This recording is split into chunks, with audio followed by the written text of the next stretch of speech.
अस्सलामुअलैकुम फ्रेंड्स, मैं शेख फरहान और आप दोस्तों को वेलकम करता हूं अपने यूट्यूब चैनल और फेसबुक पेज SH एवरी में।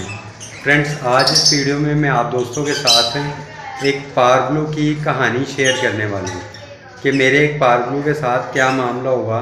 ये मेरे ख्याल से आप दोस्तों को इस छोटी सी वीडियो को एंड तक लाजमी देखना चाहिए, क्योंकि ये जो मैं इसमें बताऊँगा ये मेरे ख्याल से हर वो शख्स जो भी अपने पास बर्ड्स को ब्रीड करवाना चाहता है उसके पास लाजमी कभी ना कभी ये वाक़या हुआ होगा या आने वाले वक्त में ये वाक़या लाजमी होगा। तो इसलिए आप दोस्तों को लाजमी तौर पे इस वीडियो को जो है वो एंड तक देखना चाहिए। और अगर आपके साथ ये वाक़या हुआ है तो लाजमी आप ही कमेंट बॉक्स में अपना जो है वो वाक़या लाजमी शेयर कीजिएगा। अच्छा, चलें फ्रेंड, वीडियो की तरफ वापस आते हैं। अगर वीडियो अच्छी लगे तो एंड पे इसको लाजमी लाइक कर दीजिएगा और चैनल को भी सब्सक्राइब कर लीजिएगा। अच्छा फ्रेंड, बेसिकली वाक़या क्या है वो मैं आपको दिखाता हूँ कि मेरे पास एक पारब्लू का मेल है जो कि पिछले तकरीबन कह सकते हैं आप कि अंदाज़न जो है वो ये वाला मेल, ये जो आपको वीडियो में नज़र आ रहा है ये वाला मेल, ये फ्रेंड ये मेल अंदाज़न जो है ना वो मेरे पास है। ये मेल जो ये पीछे बैठ के आपको सिंगल मेल नज़र आ रहा है, ये मेरे ख्याल से मेरे पास पिछले 2-3 साल से मौजूद है और ये मेरे पास माशाल्लाह बड़ी अच्छी ब्रीड भी कर चुका है।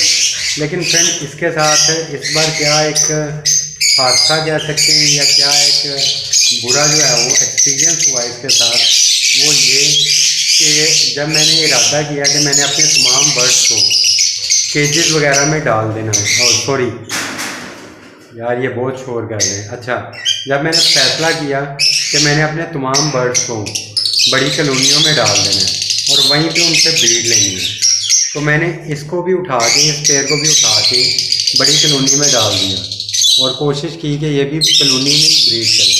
ये दोनों मेल फीमेल जो है वो पारब्लू ही थे। तो लेकिन उसका ये मामला हुआ कि ये पेयर जब बड़ी कॉलोनी में गया तो इसकी फ़ीमेल ने कोई और मेल जो है ना वो सिलेक्ट कर लिया। अब कोई और मेल सिलेक्ट कर लेने का नुकसान ये हुआ इसको कि ज़ाहिरी बात है ये अकेला रह गया और इसने उस मामले को बहुत ज़्यादा अपने शायद दिल पे ले लिया था, जिस वजह से ये कह लें कि स्ट्रेस में आ गया।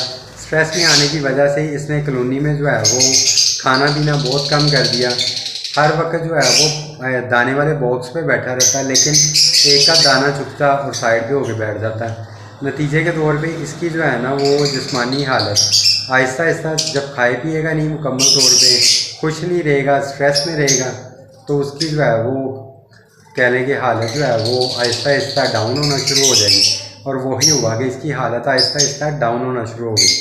जब मैंने इसको फील किया कि हाँ ये इसकी हालत डाउन हो रही है, तो मैंने फौरी तौर पे इसको पकड़ा, इसको साइड पे किया और चेक किया कि क्या वाकई इसकी हालत डाउन है, ये बीमार तो नहीं, कोई पेचस या किसी और मामले में तो ये कह लो गिरा नहीं हुआ, कोई और बीमारी तो नहीं इसको लगी हुई।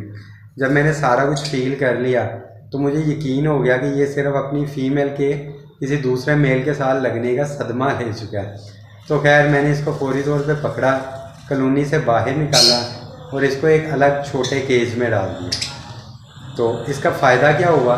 इसका फ़ायदा ये हुआ कि एक तो ये अलग छोटे केज में आ गया, अब ये फ़ीमेल की एक्टिविटी जो दूसरे मेल के साथ है उसको इतना क्लोजली जो है वो नहीं देख रहा।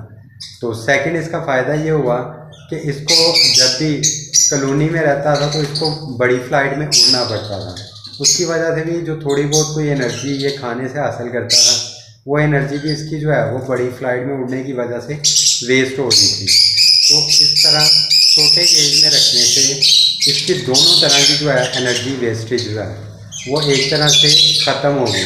अब ये छोटे केज में है, खाता है और स्टिक पे बैठ जाता है, खाता है और स्टिक पे बैठ जाता है, और नतीजे के तौर पे अब इसकी माशाल्लाह तबीयत जो है वो पहले से बहुत बेहतर है और ये खुश भी है। आप लोग देख रहे होंगे कि माशाल्लाह ये एक्टिव भी है पहले की निस्बत और खुदक भी रहा है, खेल कूद भी रहा है। तो माशाल्लाह ये पहले से बेहतर है, वरना ये पहले बहुत ज़्यादा सुस्त हो गया था। तो आप लोग भी अपने बर्ड्स पे बहुत अच्छी तरह नज़र रखा करें, ऑब्ज़र्व किया करें, क्योंकि अगर आप ऑब्ज़र्व करेंगे तो आप काफ़ी जो है वो नुकसानात से बच सकते हैं। जैसा कि पहले भी मैं एक अल्बाइनो रेड आई का अपने का वाक़या वो शेयर कर चुका हूँ। आप लोग मेरे चैनल पे जाके वो वीडियो अल्बाइनो रेड आई वाली लाजमी देखिएगा, जिसमें मैंने एक अल्बाइनो रेड आई की स्टोरी के नाम से वो थंबनेल के ऊपर लिखा हुआ है, तो वो आप लाजमी देखिएगा। उसमें भी आपको पता चलेगा कि कैसे हम लोग अपने बर्ड्स को ऑब्ज़र्व करके और उसको किसी नुकसान होने से पहले जो है वो रिकवर करते हैं। अब वो जो बर्ड है जो मैंने उस स्टोरी में बताया और आपको दिखाया है, उसको रिकवर करने के बाद माशाल्लाह मैंने 20,000 का वो बर्ड सेल किया था। तो अगर मैं ऑब्ज़र्व अच्छा ना कर रहा होता तो यकीनी तौर पे वो बर्ड मर चुका होता और मेरा वो 20,000 जो कि मुझे मिला वो भी वेस्ट हो चुका होता।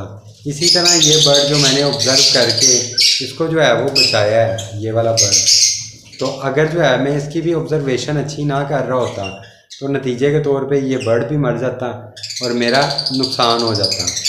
तो एक तो पैसों का नुकसान होता, सेकेंडली जो एक जान ज़ाया हो जाती उसका भी नुकसान होता। अब जब हम इस तरह ऑब्ज़र्व करके किसी जान को बचा लेते हैं तो जो उस चीज़ की खुशी होती है वो मेरे ख्याल से वही जानता है जो एक ज़िंदगी को बचाता है।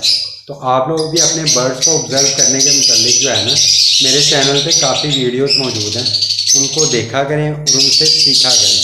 इंशाल्लाह आप भी माली तौर पे भी नुकसान से बचेंगे और एक जो सुपर ह्यूमन होने का जो एक सोच आती है कि हाँ मेरी कोशिश से ये परिंदा बच गया, एक वो खुशी जो दिल में पैदा होती है वो भी बड़ा कह लो कि इंसान को खुश करती है। तो उम्मीद करता हूँ आप दोस्तों को वीडियो अच्छी लगी होगी। तो वीडियो को यहीं पे एंड करते हैं, क्योंकि अब परिंदे भी शायद मेरे साथ साथ जो है वो मुकाबला करना शुरू हो गए हैं कि अब वो भी चाह रहे हैं कि अब आपको नहीं बोलने देना, तो बेहतर है कि वीडियो को ख़त्म करें। शुक्रिया, अल्लाह हाफिज़।